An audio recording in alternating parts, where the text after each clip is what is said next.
Bienvenidos todos a una nueva sesión del Seminario de Estudiantes del CIMAR. El día de hoy tenemos el gusto de contar con Israel Bueno Rodríguez, quien estudió licenciatura en Matemáticas aquí en la Universidad de Guanajuato. Posteriormente hizo sus estudios de maestría en Matemáticas en la UNAM bajo la dirección de Enrique Perales, justo en el tema del programa, corrientes rectificables y el problema del planteado. Actualmente trabaja todavía con la doctora Enrique Perales. Y pues nos va a hablar un poquito de, justo de su tema de maestría. Sí, muchas gracias a todos por venir y también agradezco al Comité Organizador de Seminario de Estudiantes por dar la oportunidad a personas que pues muestren las bases de su trabajo pues a través de este tipo de charlas. Y pues en esta ocasión, como bien decía, voy a hablar de este tema de corrientes rectificables y problema de Platón, un trabajo que hice en la maestría justo con la asesoría de la doctora Raquel Perales. Y bueno, pues más o menos como la estructura de la charla es, primero vamos a empezar con un poco de motivación, justamente definir este problema, qué significa que es el problema de Platón. Vamos a entrar a un aspecto un poco más técnico, vamos a hablar un poco de álgebra multilineal, formas diferenciales, son herramientas o conceptos clave cuando uno trabaja con corrientes. Posteriormente vamos a ver la parte más geométrica de lo que es las corrientes, que son pues justamente la construcción a través de conjuntos rectificables. En la penúltima parte, y ahora sí va a ser lo que les voy a definir la parte de corrientes, voy a definir qué es una corriente y por qué, o de qué manera se relaciona con el análisis, ¿no? Y vamos a ver por qué se usan corrientes en lugar de otro tipo de objetos geométricos. Y pues al final de la charla, lo que quiero llegar es justamente solucionar el problema de Platón a través de toda esta teoría, ¿no? Entonces, pues esta va a ser más o menos la estructura de la plática. Vamos a empezar, pues justamente, no se puede cerrar ahí para que se vea el título, ¿verdad? Vamos a hablar del, justamente,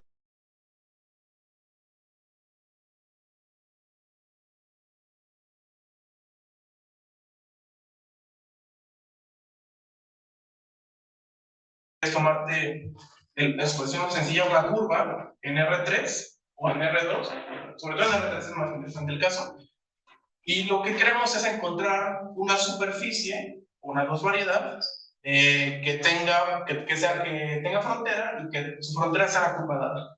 Y que además la superficie tenga un área mínima. Ese es como el enunciado más simple del problema de Platón. Y obviamente esto pues, se puede generalizar en dimensiones más grandes, ¿no? Tienes una variedad sin frontera de dimensión n-1, tienes una dimensión n que tenga frontera la de n-1 y que tenga área mínima, ¿no? Eso es básicamente lo que se pretende, ¿no? Probar. Y eso es un problema variacional, un problema de cálculo de variaciones, pues que se ha estudiado desde hace muchos años, ¿no? Pero pues es un problema complicado. Entonces, pues todo depende de en qué espacio lo estés atacando, ¿no? En este caso, pues lo voy a atacar en el espacio de corrientes integrales. Vamos a ver. Y bueno, un ejemplo del problema de Platón pues surge, por ejemplo, cuando hacemos burbujas de jabón, pues cuando, por ejemplo, supongamos que separamos una burbuja o separamos, digamos, los dos objetos que hacen la burbuja, el objeto que se va a formar, pues va a ser justamente una superficie mínima. En este caso, pues objetos, estos objetos de aquí van a ser, pues, digamos, las fronteras, y la burbuja en sí misma, pues va a ser digamos, la superficie que tiene área mínima, ¿no? Ese es un caso de superficie mínima. Así es como, más o menos en la naturaleza aparece luego este tipo de problema. Y bueno, justamente lo que les decía, eso se puede estudiar desde otra perspectiva. Muy bien, podemos como empezar con una variedad, queremos encontrar una variedad de dimensión, una dimensión más grande que tiene fronteras y que tiene área mínima, ¿no? Pero resulta que, por ejemplo, pues, digamos, si tenemos el círculo, pues, justamente, bueno, es intuitivo pensar que la solución al problema de Platón para el círculo, pues, es el disco, ¿no? Es el que tiene la mínima. Pero, pues, entre todo el conjunto de, digamos, superficies que tienen frontera ese círculo, pues puede ser así cosas así muy complicadas, ¿no? Puede ser así como como chipote, o este chipote más delgado, o puede ser así como una serie de superficies más complicadas, ¿no? Como tentáculos, ¿no? Con tentáculos. Entonces, pues en realidad lo que uno tiene que pensar es justamente como en variedades, pues podemos llegar a tener así superficies muy complicadas, pues porque uno no puede pensar que es factible irnos a otro espacio. O sea, como que el problema de Platón abarque otro tipo de objetos, ¿no? Que no solo sean variedades. Y es por eso que este es el estudio desde otra perspectiva del problema de Platón, porque no voy a solamente trabajar con variedades, sino con otro tipo de objetos más complejos, ¿no? En los cuales nos servirán justamente para dar la solución al problema. ¿Hasta ahora alguna pregunta? ¿Todo bien?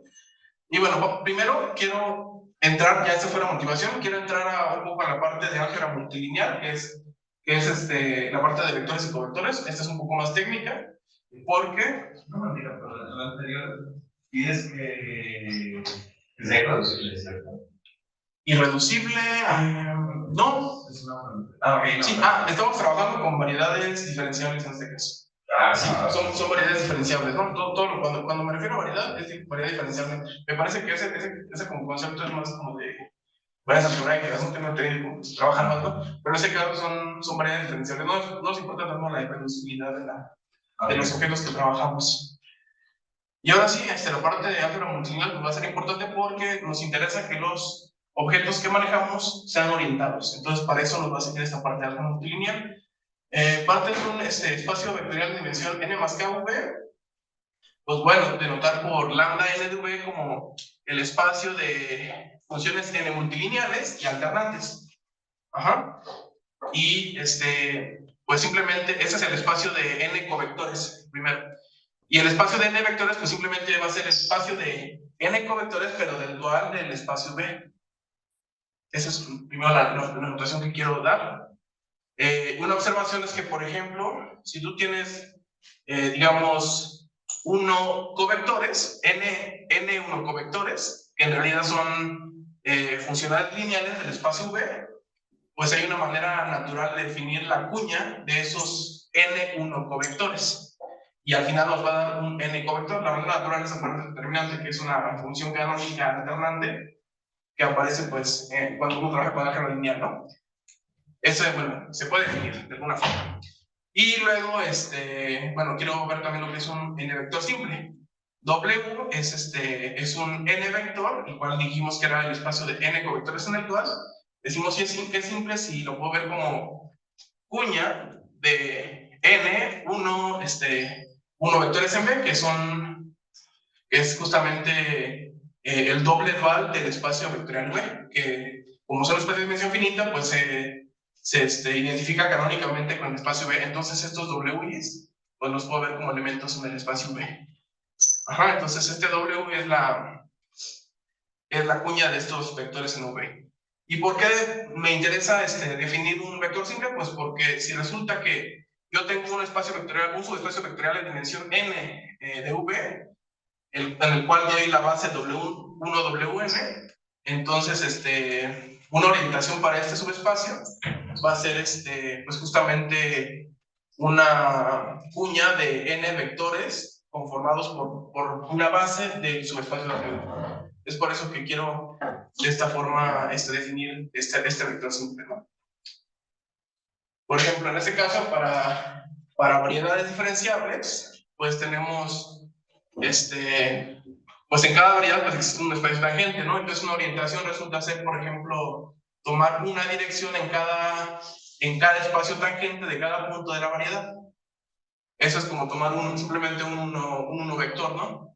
Pero en el caso de que tenemos, digamos, una esfera, que es una variedad de dimensión 2, pues cada espacio tangente es un plano, pues las bases tienen carrilera 2, y pues en este caso, si me tomo, por ejemplo, una base, digamos, B1 o E1, digamos, y una base 2, pues entonces lo que va a definir la orientación es justamente tomar la cuña de esos vectores básicos en cada espacio tangente. Ajá.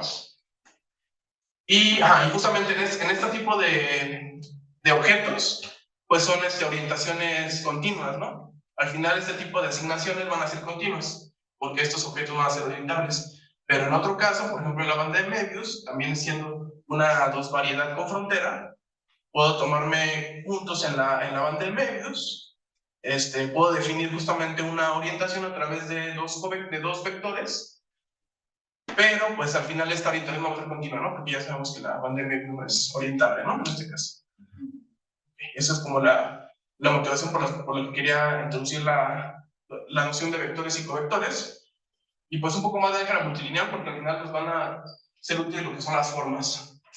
Pues INN más K pues es el conjunto de n multiíndices crecientes del conjunto 1 hasta n más K, y pues como observaciones que si yo tengo una base de V que es dimensión n más K, entonces tengo n más K elementos, B1, Bn más K, yo puedo construir una base para el espacio de n covectores de V. Pues simplemente es tomar, me tomo digamos, un elemento I en n más K, en este conjunto de multiíndices, y cada una de estas entradas pues la identifico de esta forma, ¿no? Entonces, pues estos son elementos ahora estos son elementos del espacio dual, ¿no? El espacio dual, cuando hago cuña, pues entonces obtengo un elemento del espacio de n covectores. Justamente con el producto cuña en esta parte. Y pues justamente como en esta, como el número de vectores de esta forma es justamente n más k en n, pues resulta que la dimensión de este espacio es n más k en n, los coeficientes binomiales de n más k en n. Entonces, pues si yo tomo la base canónica, digamos, de Rn más k, pues entonces yo le puedo dar una base canónica al espacio de n covectores en Rn más k, y por lo tanto lo puedo identificar canónicamente con el espacio Rn más k en n.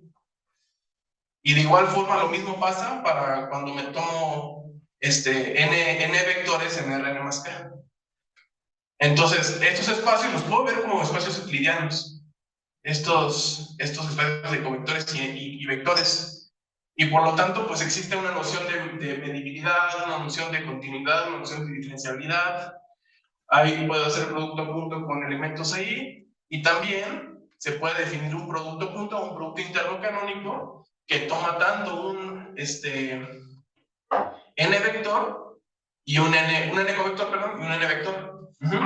Entonces, pues, esto es justamente, el objetivo de esto es simplemente para tratar estos espacios como si fueran euclidianos, y ahí podamos hacer pues más cosas de teoría de medida y topología y todo eso, ¿no? Y bueno, finalmente la notación es, pues si tengo, por ejemplo, EJ, la base canónica de Rn más K, un elemento básico de ahí, EJ estrella pues es un elemento del dual, entonces este va a ser un uno covector que voy a dar como de XJ. Y al final un n covector va a ser el dxj, simplemente conformado por la cuña, perdón, dxy, simplemente por la cuña, conformado por la cuña de cada elemento en el multiíndice y. Esa es simplemente la notación. Y bueno, todo esto fue para justamente introducir el concepto de formas diferenciales. Tienes un abierto o en Rn más K, pues simplemente denoto dnu como el espacio de funciones diferenciales o funciones suaves definidas de U que toman valores en el espacio de n covectores en Rn más K. Como dijimos que esto era como un euclidiano, pues entonces ya tiene sentido hablar de diferenciabilidad, ¿no? Y además pido que estas formas sean de soporte compacto. Es decir, que el conjunto de puntos donde la cerradura del conjunto de puntos donde no se anula sea compacto. Entonces, ahí está la definición de que es una forma diferencial, y cada forma diferencial pues la puedo expresar como una suma de elementos de x y multiplicados por una función suave que sea de soporte compacto. Bueno, tomando en cuenta que justamente esta forma es una forma no abierta, entonces como que los covectores canónicos pues van a ser justamente esos, ¿no? Los de X y con Y en el espacio en el conjunto de multiíndices. Y pues puedo definir también una derivada exterior que toma una n forma suave de soporte compacto y nos da una n más un forma suave de soporte compacto, pues definida a través de esta manera, ¿no? Simplemente, pues es a través, tomando, no sé, aquí las derivadas parciales y haciendo cuña con justamente los 1 vectores, los 1 vectores canónicos en el espacio, del espacio 1. Y bueno, esta derivada exterior es justamente así como una derivada tal cual, ¿no? Satisface la regla de Leibniz, una regla de la cadena, etcétera, ¿no? Así lo podemos ver. Y finalmente lo que quiero ver es que a este espacio de formas le puedo dar una topología localmente convexa. Simplemente esta se caracteriza por lo siguiente: si yo tengo una sucesión de formas suaves, omega i, que convergen a otra forma suave, omega, entonces pasa que yo puedo encontrar un compacto K tal que los soportes de todas las formas, tanto como de omega como los omega i, pues están contenidos en el conjunto K. Y además se cumple que para cualquier multiíndice beta y cualquier multiíndice in n más k, pues se cumple este límite uniforme en U. Aquí lo nota como la derivada parcial respecto al multiíndice beta. Y análogamente, si pasan estas dos condiciones, pues entonces yo digo que omega i converge a omega en el espacio de formas suaves. Eso va a ser luego importante para luego definir las corrientes. Funciones Lipschitz va a ser como no vamos a trabajar en sí con variedades suaves, entonces las funciones diferenciables van a sustituir digamos, que definen a las cartas de las variedades suaves, van a ser sustituidas por las funciones Lipschitz. Entonces es importantísimo que lo tengamos presente ese concepto. Entonces, pues simplemente una función Lipschitz es una función tal que si XY son puntos digamos, en un espacio, entonces la distancia entre las imágenes es menor o igual a la distancia entre los puntos a alguna constante. Esa es como la definición, ¿no? En la cual se cumple para espacio, ¿no? Pero en general nos va a servir esta definición para las variedades y para el espacio euclidiano, ¿no? Y una propiedad importantísima de las funciones Lipschitz es justamente lo que es el teorema de la Rademacher, que es pues casi con una función f que está definida en algún abierto de Rn más k o en Rn más k, que toma valores en Rm, que además es Lipschitz o localmente Lipschitz, resulta ser que esa función va a ser diferenciable en casi todas partes. Pues es una propiedad que nos dice, pues es la propiedad ideal para sustituir luego las funciones diferenciables. Cuando uno trabaja con variedades, queremos trabajar con otro tipo de cosas, ¿no? Entonces, este teorema de Rademacher resulta ser importantísimo, y bueno, aquí pongo el ejemplo de la función valor absoluto de x, la cual se ve así, pues es diferenciable en todas partes, salvo en este único punto, ¿no? Que es de medida cero, ¿no? En R, ¿no? Y la función f de x y igual a raíz cuadrada de x cuadrada más y cuadrada, pues esto se ve como un cono en el cual, pues en cada punto de R2, esta función va a ser diferenciable, solamente no va a ser diferenciable en el origen. Entonces, pues ahí dos ejemplos. Ok, entonces, vamos a ver ahora de qué manera es que podemos definir el gradiente como ejemplo de funciones Lipschitz, que es el gradiente para subvariedades diferenciables de Rn más k. En este caso, pues parto de una n subvariedad Rn más k que está de clase C1, y supongo que tenemos una función f definida en la subvariedad AR, que es localmente Lipschitz. Entonces, hay una manera de construir el gradiente en n de la función definida de la subvariedad a Rn más k.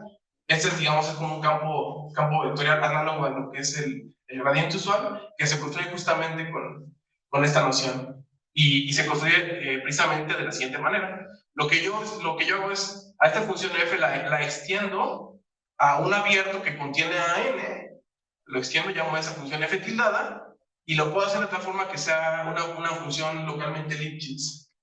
Entonces lo que hago es, pues entonces, como esta f tildada es localmente Lipschitz y definida en un abierto, pues entonces la puedo derivar, ¿no? Por el teorema de Rademacher. Y entonces tiene sentido tomarme justamente el gradiente de esa función.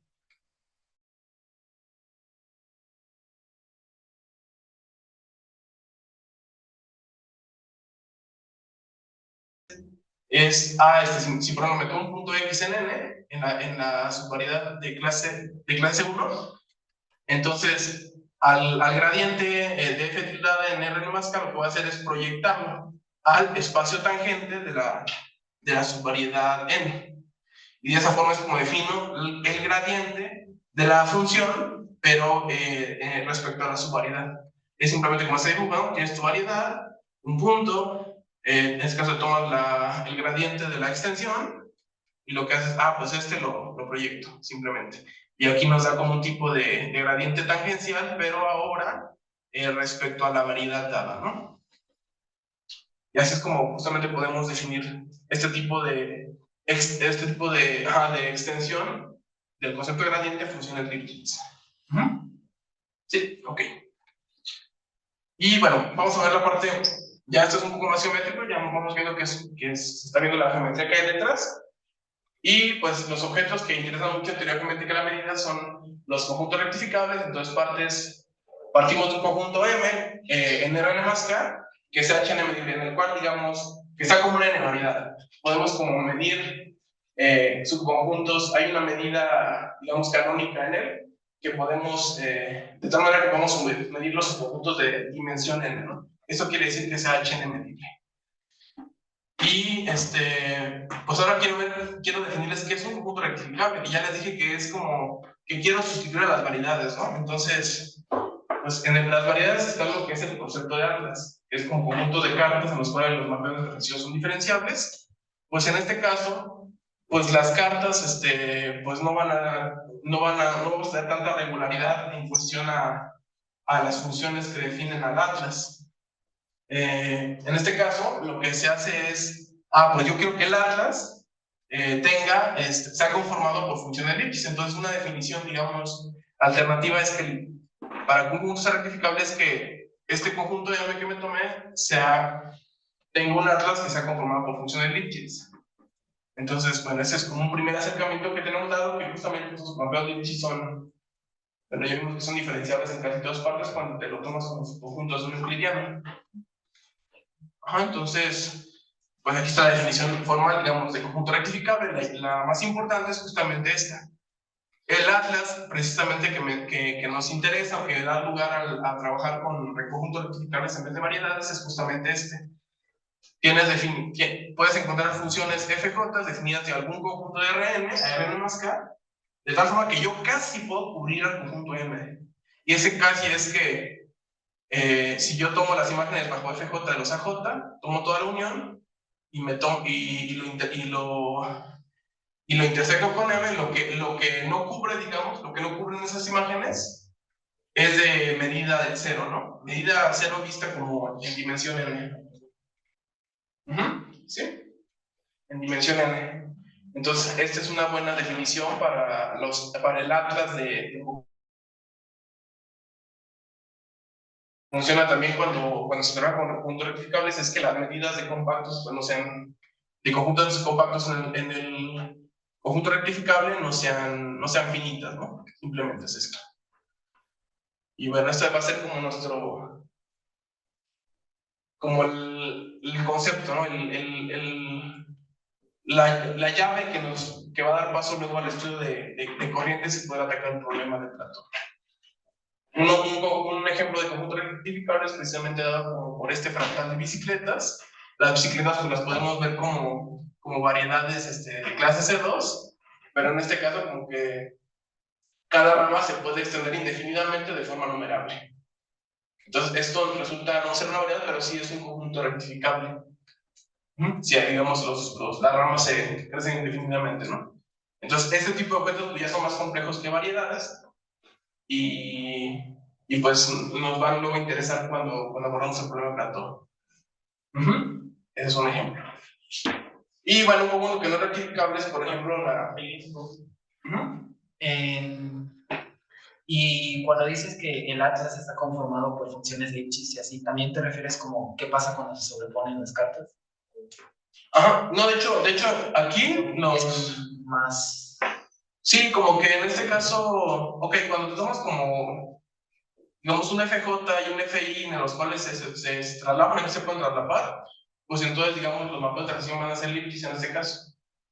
Pero, o sea, no nos interesa mucho porque, por ejemplo, en el caso de variedades, pues las cartas están definidas en abiertos, ¿no? Y la intersección pues sigue siendo un abierto, ahí puedes como tomarse, digamos, los mapeos de transición diferenciables, pero en este caso, la regularidad de las variedades consideramos que es mucha, ¿no? Digamos, en general para cosas suaves es más difícil abordar el problema. Entonces, por eso que luego pues, queremos algo un poco más débil que nos ayude a abordarlo. En este caso son atlas conformados por funciones Lipschitz. Y los mapeos de transición pues, van a ser Lipschitz también. Sí, de hecho, sí, ya veo por qué es el punto, ¿no? Porque aquí los Lipschitz, pues no son diferenciables, no son biyectivos, ¿no? Como en el caso de cartas. Pero, sí es posible, digamos, a partir de esta propiedad, construir, digamos, otra colección de mapeos Lipschitz, en los cuales son bilipschitz y, digamos, ajenos también se puede hacer. Hay una propiedad importante de los conjuntos rectificables, en las cuales está esa analogía. Y bueno, también tenemos el ejemplo de un conjunto que no es rectificable, en este caso es este fractal, que es la curva de Koch.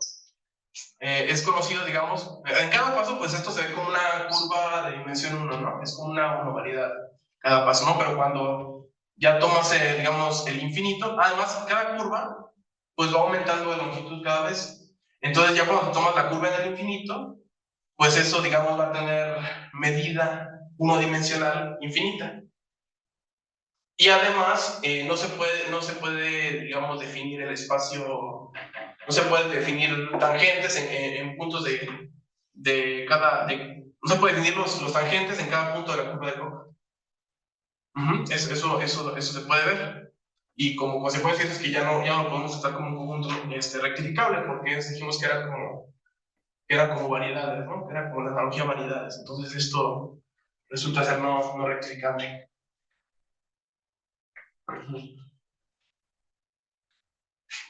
Bueno, esta es una de las cosas importantes que mencionaba de los conjuntos rectificables, es que yo siempre un conjunto rectificable, en el rectificable siempre lo puedo ver como descomposición de clase C1. Más precisamente, es que yo puedo poner esta conjunto rectificable como unión de MJs, donde estas MJs están contenidos en alguna subvariedad C1 encajada en Rn más K.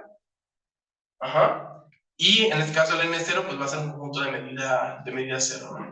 Entonces, cada punto rectificable se ve casi como una variedad. En este caso, pues tenemos una familia de curvas que se intersectan.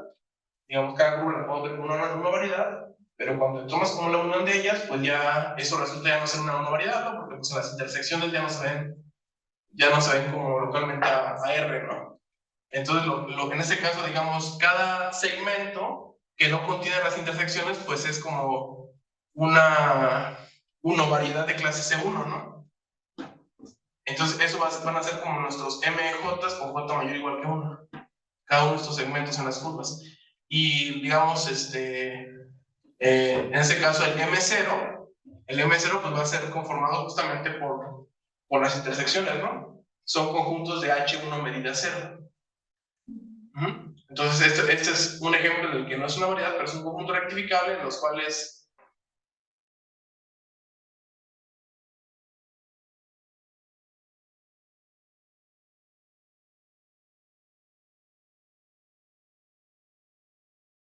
les decía que, pues, y hay un espacio tangente aproximado, y eso es como, uno se puede dar la idea de que sí es cierto, ¿no? Pues porque si yo tengo una descomposición en variedades de clase C1, pues entonces, y en cada una de esas 1 variedades, pues puedo definir un tangente, pues de esa manera es como es lógico luego definir el tangente, ¿no? A través de esa colección de subvariedades, ¿no? Es justamente lo que mencioné aquí. Si tienes, por ejemplo,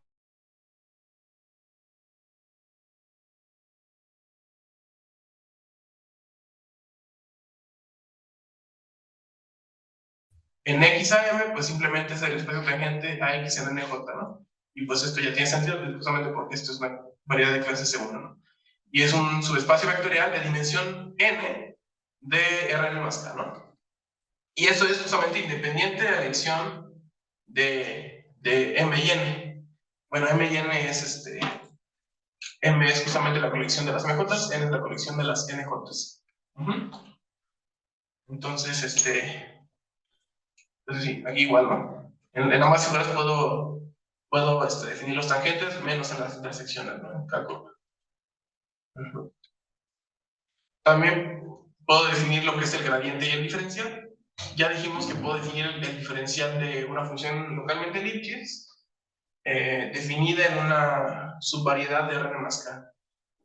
Y pues justamente por esas razones uso justamente la descomposición C1 para darle sentido al gradiente tangencial de una función Lipschitz, pero ahora definida en un conjunto rectificable. Partes de una función f localmente Lipschitz, definida en U. En este caso, si tienes que la f es una función escalar, es decir, que m es 1, entonces puedo definir el gradiente m f en x, pues como el gradiente njf(x), en caso de que x esté en m, en caso de que si x está en m, x está en mj. Recordemos esto justamente tiene sentido porque pues esta mj es una familia disjunta, dijimos. Entonces, pues por esas razones que se puede definir. Y así es como se define este M y es independientemente de estas dos colecciones. Entonces, justamente así es como se define el gradiente. También podemos definir el diferencial. Aquí es un poquito más técnico, entonces, por un momento, les voy a pedir que me den un poco de que tengan en cuenta que se puede definir para casi todo punto x en m, yo puedo definir una transformación lineal, pero en caso de que, digamos, f sea una función vectorial, se puede definir una transformación lineal de mfx del tangente del conjunto rectificable a Rm. Y es el que vemos el diferencial. Y bueno, ya se imaginarán, tal vez hay una manera canónica de definirlo a través de los diferenciales de las funciones de clase C1, ¿no? Pero ahorita no quiero entrar mucho en detalle en esa parte. ¿Hasta el momento todo bien? Ok. Otra última propiedad importante de los conjuntos rectificables es la orientabilidad. Ya hablamos un poco de orientabilidad en variedades, en las cuales se involucra el álgebra multilineal, pues el álgebra multilineal, ¿no? De los espacios tangentes que se construyan, ¿no? Con las variedades, ¿no? Pues algo parece acá, ¿no? Ya tenemos la noción de espacio tangente aproximado en conjuntos rectificables y con ellos ya podemos hacer justo toda esta teoría de álgebra multilineal, ¿no? Entonces, pues a un conjunto rectificable M yo le puedo dar una orientación, simplemente va a ser una función hn medible G definida del conjunto rectificable al espacio de n vectores en Rn más K. De tal forma que para casi todo x en M, pues G de x es un vector simple, es un n vector simple unitario conformado por una base del tangente aproximado. Y bueno, como bien les decía en el caso de variedades, pues un n vector en los cuales sus componentes son base forman una orientación, pues en ese caso es una orientación en casi todo punto del conjunto rectificable. Es análogo a la definición de orientación, pero en variedades. Solo que en este caso la función puede ser medible, no más pide ser medible, no puede ser ni continua ni nada, ¿no? Entonces, en este caso, pues decimos que el rectificable es orientado y orientación. Justamente lo que me mencionaba, ¿no? En caso de que si la M, pues entonces,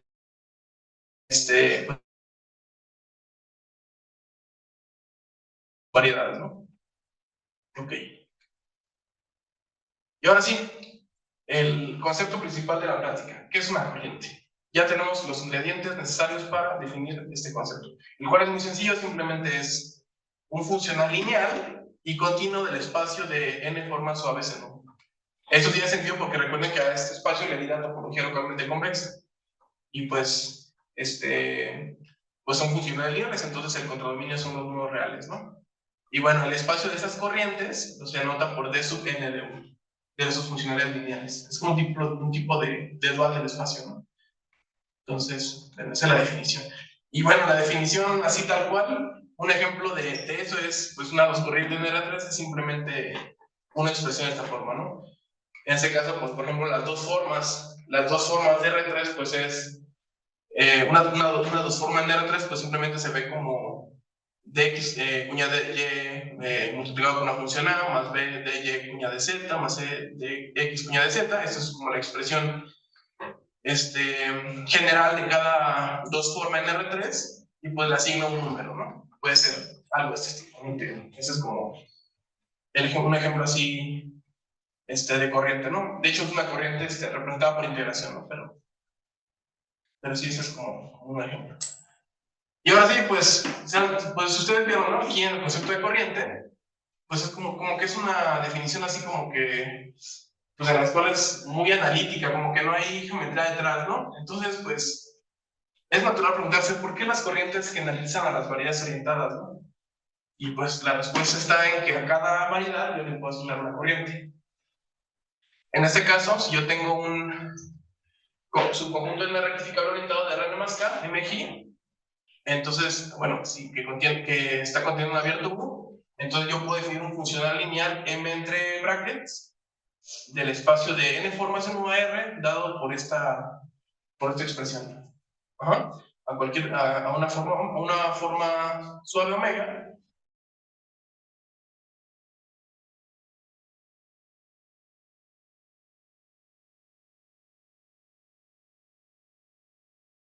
A cada conjunto rectificable orientado una corriente.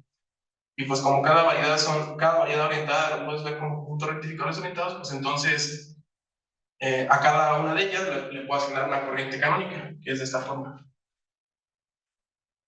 Es por esa razón, creo que interesa mucho el concepto de corrientes cuando se trabajan en temas de geometría, ¿no? Temas de teoría geométrica de la medida.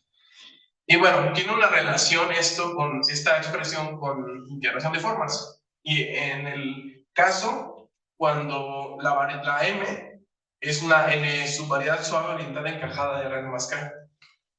En este caso, esta expresión que tengo aquí arriba, pues también, digamos, come n formas suaves de soporte compacto, es simplemente la integral sobre m de omega, ¿no? Como pues, la variedad es orientada, pues justamente esta, y la omega es de soporte compacto, pues esta expresión tiene sentido, digamos, o sea, se toma desde el sentido de la geometría diferencial, ¿no? Entonces, pues justamente esta expresión coincide con esta en el caso de variedades. Y ahora quiero definir lo que es la frontera de una corriente, pero para ello quiero motivarlo justamente en el teorema de Stokes. Ya vimos justamente esta relación de esta corriente asociada a una variedad a través de integración de formas. Entonces, si suponemos que esta M es además una variedad compacta con frontera, entonces yo tengo ahí el teorema de Stokes, ¿no? para variedades de este tipo. Yo me puedo tomar una N-1 forma suave de soporte compacto omega y lo puedo evaluar en la corriente asociada a la frontera de M, la cual es una variedad de dimensión una menor. Y bueno, tiene que ser orientada, ¿no? Recordemos que si es una variedad orientada, la frontera pues va a tener una orientación, digamos, canónica, ¿no? O sea, dotada con esa orientación, puedo tomar este conjunto, una variedad orientada, la puedo evaluar en una forma omega, que por la observación de aquí abajo, pues se cumple justamente esta igualdad, y justamente lo que tenemos aquí en medio es el teorema de Stokes. La integral sobre la frontera de m de omega es la integral sobre m de la derivada exterior de omega. Y pues justamente lo que tenemos aquí es la expresión de la corriente asociada a m de la derivada exterior de omega, ¿no? Y pues esta igualdad de aquí es lo que motiva justamente a la definición de frontera de la corriente. Entonces, si tienes una corriente T de dimensión n en 1, pues simplemente la frontera de T pues va a ser una n-1 corriente en 1, en la cual se escribe de esta forma, ¿no? De forma análoga a lo que el teorema de Stokes nos da acá arriba, ¿no? Ok. También tenemos la definición de soporte de una corriente. Entonces, bueno, el soporte de una corriente, pues esa expresión es como un cerrado en el abierto, donde está definida la corriente, en los cuales los abiertos que no están contenidos ahí, cualquier forma contenida, digamos, en esos abiertos, que anula al cero, no están contenidas en el soporte de T. Ajá, entonces, bueno, esta es una definición como técnica en términos de corrientes, pero básicamente lo que nos da a entender el soporte es recupero la parte geométrica de la corriente. O sea, si yo, por ejemplo, por ejemplo, parto de MG, un subconjunto en el rectificable orientado N más K, tal que está contenido en la vía tubo, entonces yo me puedo tomar la corriente asociada a ese conjunto rectificable, me puedo tomar soporte y resulta que ese soporte va a ser simplemente la cerradura del conjunto rectificable interceptado con un. Entonces, muchas veces es que las corrientes se tratan en sí como objetos geométricos. Por ejemplo, en este caso, pues tenemos el toro como con este corte, ¿no? Este toro dos-dimensional. En la R3 tenemos el toro con este corte. Esto va a ser una variedad con frontera, cuya frontera es justamente la frontera del corte, ¿no? En este caso, el toro, aquí lo expresamos como si fuera una corriente, la corriente T, y en este caso la frontera de T, pues va a ser simplemente la curva o el círculo unidimensional de los cuales se conforma el corte, ¿no?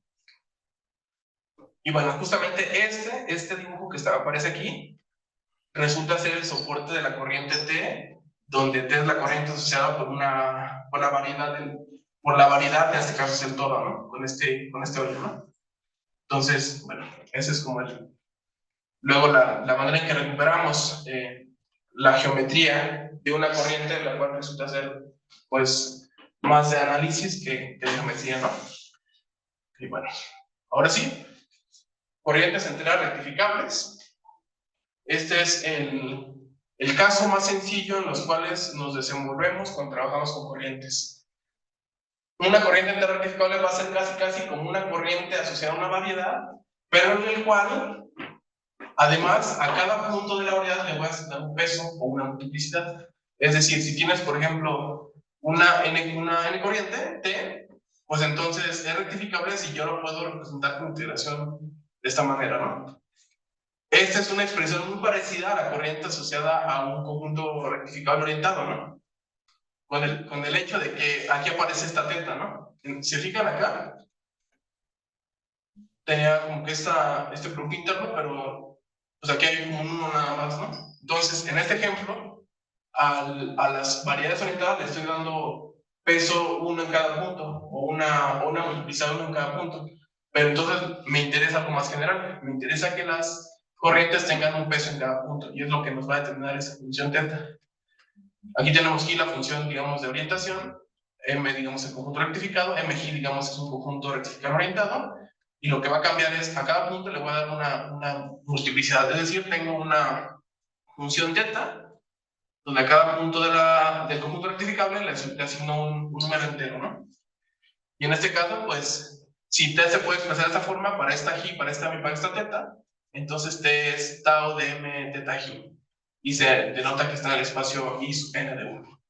Y bueno, en este caso es como este es un ejemplo de una corriente rectificable en los cuales, digamos, lo que está a la izquierda, pues siguiendo la curva, a todo eso le doy peso 1, pero en esta parte como que se va a cancelar porque por la misma orientación, una va, digamos, de abajo hacia arriba y la otra de arriba hacia abajo. Entonces, en este caso, la multiplicidad se va a anular, aquí va a ser 0, va a ser como si no hubiese nada, como si esto no formaba parte de la corriente, sigue la curva y como que lo enrollo 2 veces.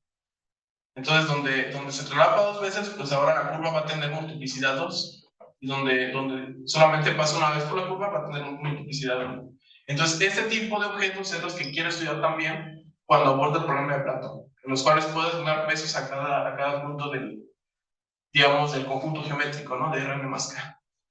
Entonces, también está lo que es el concepto de masa. Ya hablé mucho sobre áreas para el problema de Platón, pero ¿cómo lo generalizo eso para el concepto para controlar con corrientes? Pues por eso está el concepto de masa. Si tienes una corriente T, pues la masa de T simplemente es el supremo de las imágenes bajo T de formas de soporte compacto que tienen norma lo más 1. Así es como se define la masa. Y esa es la masa de la corriente. Pero la masa total de una corriente es tomarte tanto la masa de la corriente T como la masa de la frontera, las sumas, y obtienes justamente la masa total de la corriente. Esto es como, digamos, quiero ver, por ejemplo, en el toro, quiero ver tanto el área del toro, el área que hay por fuera, y el área que hay por dentro del,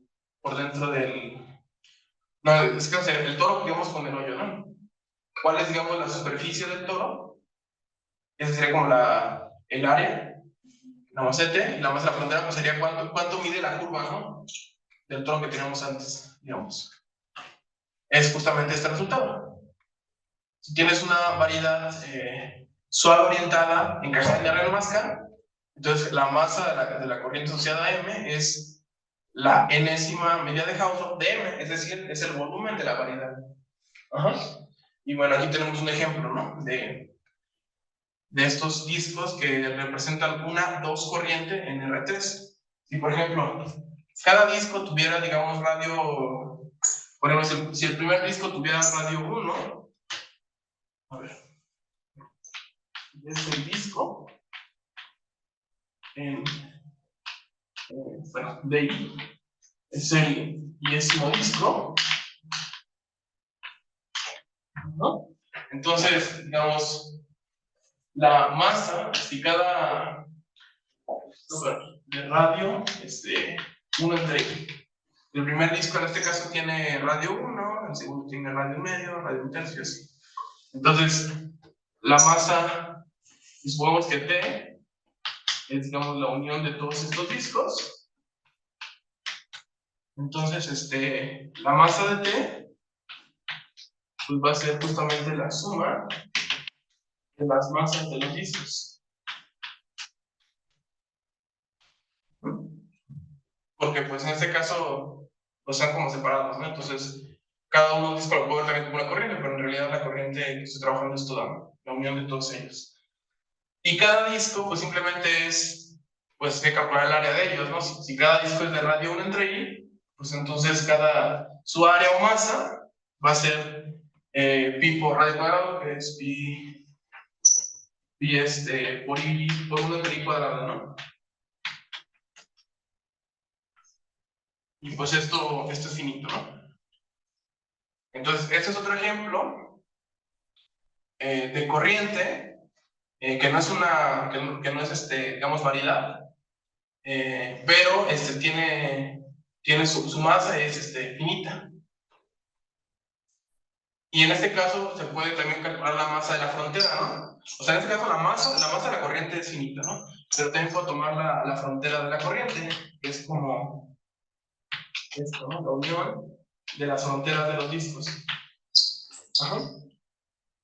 Y entonces la masa de la frontera de T, o la longitud de cada una de las fronteras, la suma de ellas, es la suma de las masas de las fronteras de los discos. Pero pues, cada disco tiene radio 1 entre I, pues simplemente es 2pi por 1 entre I, ¿no? La longitud de los perímetros. Y esto es finito. Esto no converge. Entonces, pues tenemos aquí un ejemplo de una corriente que tiene masa finita, pero la masa total de la corriente es infinito, ¿no? Entonces va a resultar que esto no es una corriente integral. Sí es una corriente entera, pero no es una corriente integral.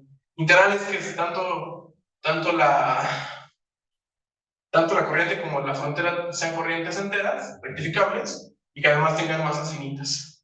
Y en este caso, pues no tenemos algo así. ¿Sí? Ok.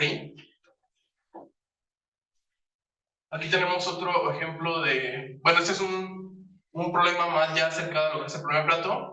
Parte de una corriente entera rectificable, con teta multiplicidad y orientación, conjunto rectificable M, y entonces resulta ser que para corrientes fronteras yo puedo encontrar, bueno, más precisamente, si yo tengo una corriente T en U, V va a resultar ser una vía estrellada relativa a 0, tal que el soporte de la corriente es compacto. Si se cumple que pues esta T no tiene frontera, o sea que la frontera de T sea 0, yo puedo encontrar otra corriente N más 1, de dimensión N más 1, que sea rectificable de multiplicidad entera, tal que tenga soporte compacto, y cuya frontera sea la corriente dada. Entonces ya esto es ya muy próximo al, ya está en términos como el problema de Platón, ¿no? Parto de una corriente que no tiene frontera y quiero encontrar otra corriente cuya frontera sea la corriente dada, ¿no? Entonces ya es como del estilo de Platón. Falta ahí meter el concepto de masa y todo, ¿no? Pero esto es justamente un ingrediente importante. Entonces, bueno, la prueba es más o menos así, como si tú tomas, por ejemplo, gamma en este caso es como la corriente T va a ser una monocorriente, gamma va a ser justamente estas como dos curvas, lo que hace en la proporción es, pues me tomo el cero, en este caso el punto P, y lo que hago es tomarme cada uno de los rayos a la curva dada, ¿no? A la monocorriente. Entonces, el cono generalizado formado por la unión de esos rayos, pues va a ser una dos corriente en el espacio euclidiano. Y bueno, eso se puede hacer justamente por la hipótesis de que esta U es estrellada relativa al cero.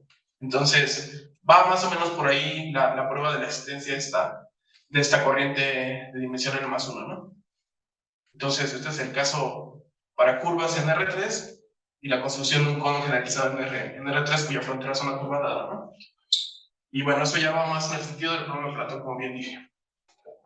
Y bueno, esta es una definición completamente técnica, no es tan importante, solamente para el manejo de algunos conceptos de la prueba del problema de Platón. Básicamente es definir lo que es el push forward de una corriente rectificable. Entonces, parte de una función Lipschitz o de clase C1 de un abierto de Rn a un abierto de Rm, donde m es mayor que n. Y bueno, te dijimos que era una corriente rectificable, ¿no? Entonces, el push forward de T bajo F va a ser otra corriente rectificable en V, de tal forma que tiene esta expresión. ¿Sí? Aquí, se fijan, aquí aparece el diferencial de la función, y bueno, también aquí aparece, digamos, un producto interno, pero ahora con vectores, pero en el espacio contra dominio, ¿no? Y bueno, esto es como, simplemente, es como ver una variedad, una función de la variedad de espacios, como ver la variedad en la imagen simplemente. Eso siempre va a ser, independientemente de si es, digamos, inyectiva o se traslapa la curva de la imagen, eso va a ser siempre un conjunto rectificable. También hay otra ventaja, ¿no? De por qué trabajar con rectificables en vez de variedades. Y bueno, propiedades de este push forward es que pues el push forward va a conjuntar con el operador frontera que definimos anteriormente. El soporte del push forward va a estar en la imagen bajo F del soporte de la corriente. Y la masa del push forward va a ser a lo más, en este caso si la función F es Lipschitz,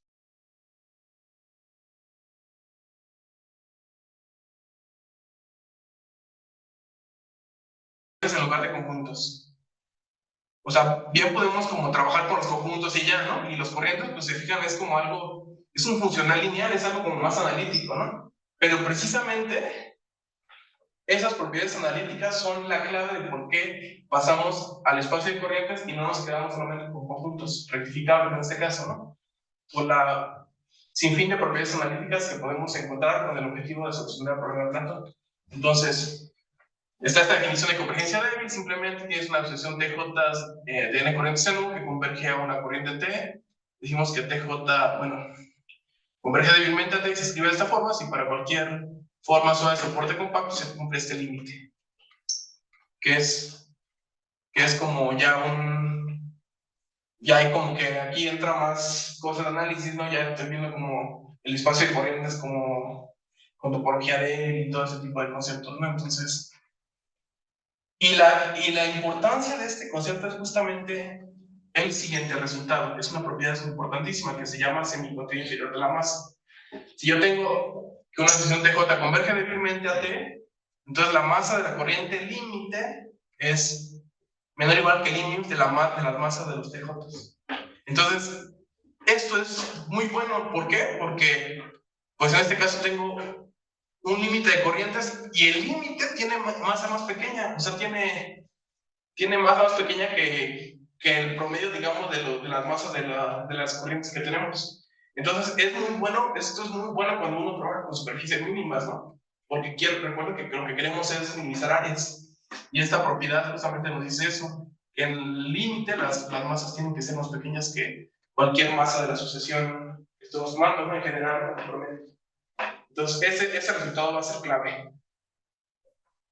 Y otro resultado clave es la compacidad. Es un resultado también muy de análisis, que es el teorema de compacidad de Federer-Freeman, que bueno, esos son dos matemáticos pues ya que llevan mucho tiempo trabajando en el área de teoría geométrica a la medida. De hecho, ellos fueron uno de los precursores de la teoría de corrientes también, y su resultado estelar en el contexto de la solución del problema de Plato es el teorema de compacidad. Si yo tengo una sucesión de corrientes n rectificables, y de tal forma que tiene una cota superior uniforme sobre todas las masas totales, es decir, sobre tanto como masa de la frontera como masa de la corriente original, entonces estas corrientes, yo puedo encontrar una subsucesión de esa sucesión de cotas, de tal forma que converge, y yo puedo encontrar una corriente de tal forma que converge débilmente a esa corriente T. Más aún, el límite es una corriente rectificable. Eso es lo fuerte del teorema. Porque hay una compacidad para corrientes y nos dice justamente la existencia de esta corriente aquí. Pero lo que no es fácil de ver, o lo que ellos vieron, es que el límite preserva la estructura de la sucesión. Es decir, como tenemos corrientes rectificables, el límite va a ser rectificable. Y esa es la clave. La clave que hay cuando uno aborda el problema de Platón, el límite va a ser rectificable, va a ser, en general, van a ser corrientes como muy geométricas, ¿no? Como casi como vistas como de igual forma a las que están asociadas las variedades. Entonces, este teorema aquí es clave, ¿no? En la prueba. Y ya finalmente, por fin, después de todo lo que abordamos en esta plática, ya podemos solucionar el problema de Platón. Con todos estos ingredientes ya tenemos lo necesario para solucionar el problema, ¿no? Entonces, básicamente, ahora sí, en términos de corrientes, el problema de Platón se enuncia de esta forma, ¿no? Si yo tengo una n-1 corriente en Rn más K, lo cual yo llamo S, que además tenga soporte compacto y digamos, sea sin frontera, o sea, que la frontera sea cero, entonces yo me puedo definir el espacio de todas las corrientes rectificables que tengan frontera a la corriente dada y que tengan soporte compacto. Ese va a ser como el conjunto, si tienes como tu curva, va a ser como el conjunto de todas las curvas que tengan fronteras en la curva y además tengan soporte compacto y además sean rectificables, ¿no? Ese va a ser como el conjunto en el que trabajaremos, ¿no? Quiero encontrar entre todas esas superficies que hay, digamos, para curvas, una que tenga área mínima. Es decir, quiero encontrar una que tenga masa mínima, y justamente la solución al problema de Platón dice que existe una que tiene masa mínima. Siempre vamos a encontrar una. Pero ahora, desde el contexto de las corrientes. Ajá. Entonces, va la prueba. Entonces, el soporte de S, pues es compacto, ¿no? Entonces, yo puedo encontrar una bola suficientemente grande, tal que el soporte de S contiene la bola cerrada centrada en cero, ¿no? Porque es compacto el soporte de la corriente S. Pues tenemos que ese no es cero, ¿no? Por la construcción con los conos generalizados, resulta que estos conjuntos de aquí no son vacíos por la construcción de la curva y el cono, ¿no? Que vimos anteriormente. Entonces resulta que, pues si yo defino L como el ínfimo de estas masas de corrientes en IS, pues este L pues va a ser finito, ¿no? Porque dijimos que había al menos una, y pues el soporte es compacto, entonces pues la masa de la corriente, de al menos una corriente va a ser finita, ¿no? Entonces se cumple que ese ínfimo es finito, y ahora sí, como esta L es ínfimo de estas masas, pues entonces yo puedo encontrar una sucesión de corrientes en IS, RJ, tales que converjan al ínfimo L. Todas ellas van a ser corrientes rectificables cuya frontera es S y que tengan soporte compacto. Ahora lo que voy a hacer es, bueno, como ya tengo mi corriente S contenida o vista en la bola de radio R, pues entonces ahora defino esta pi definida de todo Rn más K a la bola compacta de radio R centrada en cero. Como la reextracción no limitada por esta expresión, simplemente es cualquier punto de la bola lo dejo igual, y cualquier punto fuera de la bola lo que hago es a través de los rayos partidos del origen, los mando a la frontera de la bola. Simplemente es. Y resulta ser que esa función definida en R más K va a ser una función 1 Lipschitz. Va a ser una retracción 1 Lipschitz de todo el espacio de la bola. Entonces, pues ahora sí, estas RJ que dijimos que eran corrientes rectificables en Rn más K, me tomo su push forward bajo estos pis. Eso va a ser ahora una corriente rectificable en la bola cerrada. Y pues por esta propiedad con los Macaulay-Lipschitz, resulta ser que estos push forwards tienen masa a lo más la masa de los RJs. Además, el soporte de los push forward bajo pi, pues por la propiedad que vimos, va a estar en la imagen bajo pi de los soportes de las corrientes originales. Y todas ellas, como pi va a dar a la bola, pues todas ellas, esas imágenes están en la bola de radio R, se pueden ser cerrada. Finalmente, pues vemos que la frontera del push forward de RJ es el push forward de la frontera de RJ, pero la frontera de RJ es S, ¿no? Porque RJ están en IS, que dijimos que eran todas las corrientes que frontera eran S, que están en soporte compacto y que sean rectificables. Entonces, esta frontera es esto, pero pues la pi es como la identidad de la bola, ¿no? Y el soporte de S está en la bola, entonces pues esto es como, ese push forward es simplemente la misma corriente S. Entonces, pues tenemos que estos push forwards también están en IS, porque sus fronteras son S, son de soporte compacto al estar en la bola cerrada, y además sabemos que los push forwards de una rectificable es una rectificable, ¿no? Entonces esos push forwards de sus corrientes van a estar en IS. Y por la primera propiedad, como las masas de los RJ tienen una L, y pues estos están acotados enfriamente por L, entonces pues el límite de los push forwards, de las masas de los push forwards, va a ser L. ¿Hasta el momento todo bien de la prueba? ¿Más o menos? Sí, nada más que estamos sobre el tiempo. Sí, ya casi terminamos. Entonces, hay una cota superior uniforme sobre las masas totales. Esto es simplemente pues la masa de las corrientes. Digamos, de estas corrientes son acotadas porque todas están, digamos, sus soportes están en la bola, y las fronteras también, porque las fronteras dijimos que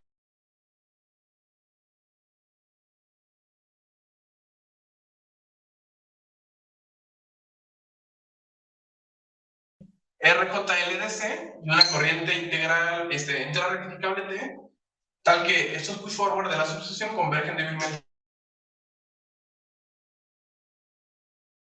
Eso es una convergencia débil, uso la semicontinuidad inferior de la masa de T es menor o igual que este límite, pero este límite pues es L, ¿no? Porque las masas por esto acá, las masas de los push forward convergen a L, entonces este límite es L, que es precisamente el ínfimo de las masas de corrientes en IS.